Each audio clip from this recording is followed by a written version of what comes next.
ညီမတို့ iPhone တွေမှာမဖြစ်မနေလောက်ထားတဲ့ iPhone setting 3ခုအရင်ဆုံးအနေနဲ့ကိုဖုန်းရဲ့ setting တွေကိုဝင်လိုက်ပါမယ်ဝင်ပြီးသားလို့ရှိရင်တော့ Face ID ရဲ့ passcode တွေကိုထပ်ပြီးတော့ဝင်လိုက်မယ်ပေါ့နော်အဲ့ဒါပြီးသားလို့ရှိရင် control center ဆိုတဲ့ဟာလေးကိုပိတ်ထားလိုက်လို့ရှိရင်ကိုဖုန်းက lock screen ဖြစ်နေတဲ့အချိန်မှာ control center ကိုအခြားသူကဖွင့်ပြီးတော့ click လို့မရတော့ဘူးပေါ့နော်အဲ့ဒါတခုကတော့ဒီ prevent lock to uncall ဆိုတဲ့ setting လေးပေါ့နော်သူကကိုဖုန်းပြောနေတဲ့အချိန်မှာဒီ power key လေးကိုမတော်တဆနှိပ်ပြီးတော့ဖုန်းမကျသွားပြအောင်ကာကွယ်ပြုတဲ့ setting လေးတစ်ခုပါ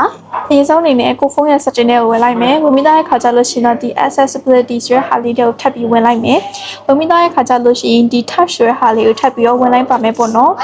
အဲ့ပြီးသားလို့ရှိရင်ဒီ prevent lock to uncall ဆိုတဲ့ဟာလေးကိုဖွင့်လိုက်လို့ရှိရင်ရသွားပါပြီနော်နောက်ဆုံးတစ်ခုကတော့အရေးကြီးဆုံး setting ဖြစ်တဲ့ stolen device protection setting လေးပဲဖြစ်ပါတယ်ဒီဆုံးအနေနဲ့ကိုဖုန်းရဲ့ setting လေးတွေကိုဝင်လိုက်ပါမယ်ဝင်ပြီးသားလို့ရှိရင်တော့ Face ID ရဲ့ passcode တွေကိုထပ်ပြီးတော့ဝင်လိုက်မယ်ပေါ့နော်ဝင်ပြီးသားလို့ရှိရင်ဒီ stolen device protection အဲ့လေးကို on ပြီးသားလို့ရှိရင်တော့ရသွားပါပြီနော်ဒီ stolen device protection setting လေးကိုဖွင့်ထားခြင်းအပြင်ကိုယ့်ရဲ့ password တွေ Apple ID password တွေကိုယ့်ရဲ့ reset setting တွေကိုကိုယ့်ရဲ့ Face ID မပါဘဲနဲ့ဘာမှလုပ်လို့မရတော့ဘူးပေါ့နော်အားလုံးပဲအဆင်ပြေကြပါစေနော်နောက်ထပ် video တွေမှာထပ်တွေ့ကြမယ် bye bye